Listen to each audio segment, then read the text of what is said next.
Friends, happy weekend. Friends, हमने एक अभी लेटेस्ट वीडियो डाला था अपना, तो उसमें आप लोगों ने नोटिस किया होगा कि ट्विंकल के जो हाइंड लिम्स हैं वो वीक लग रहे हैं बिकॉज उनको जेनेटिक हिप डिस्प्लेसिया है। और इसके बारे में मैं बताना चाहती हूँ कि ये क्या होता है। ये अक्सर जायंट ब्रीड में होता है फ्रेंड्स, और जब हम छोटा पपी लेते हैं तो हमको पता नहीं चलता है।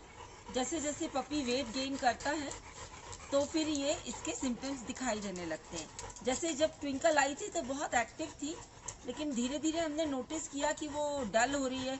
जैसे आपने मेरे वीडियोस में देखा होगा, मैं ट्विंकल ट्विंकल बोलती हूँ, वो थोड़ा अलग रहती है क्योंकि उसको प्रॉब्लम रहती है। तो हमने डॉक्टर को दिखाया, ये ट्विंकल है, तो हमने डॉक्टर को दिखाया और उन्होंने इसको मैक्सिमा देना शुरू किया। तो फिर एक और वेट से कंसल्ट किया तो उन्होंने बोला कि मैक्सिमा के 3 पैक से ज़्यादा नहीं देते हैं क्योंकि ये हॉर्सेस को दी जाती है जॉइंट के लिए।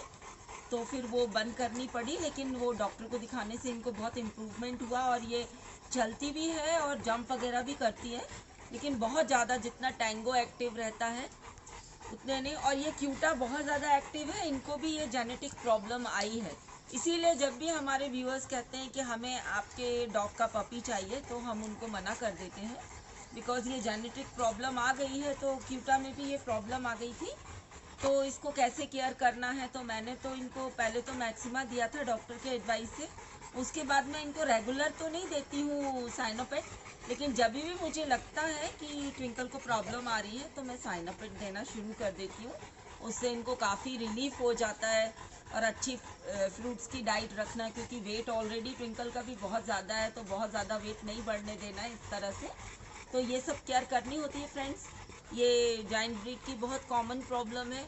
और ये टैंगो के तो ये सब अच्छे हैं, लेकिन इनको भी ये बचपन से ही डायबिटिक है, तो ऐसे थोड़े थोड़े प्रॉब्लम्स चलते रहते हैं, हमको केयर करनी पड़ती है उसके लिए। अगर हम अच्छे से ध्यान देते हैं तो कोई वो नहीं पड़ता। अभी ट्विंकल ट्विंकल आप दौड़ के भी दिखाओ और चल के भी दिखाओ। How are you? तो बाय फ्रेंड्स, यही बताना था हिप डिस्प्लेसिया के बारे में। और ये क्यूटा तो देखिए कितनी एक्टिव है, जबकि इसको ज़्यादा सीरियस प्रॉब्लम है, लेकिन ये है बहुत एक्टिव है। तो बाय फ्रेंड्स।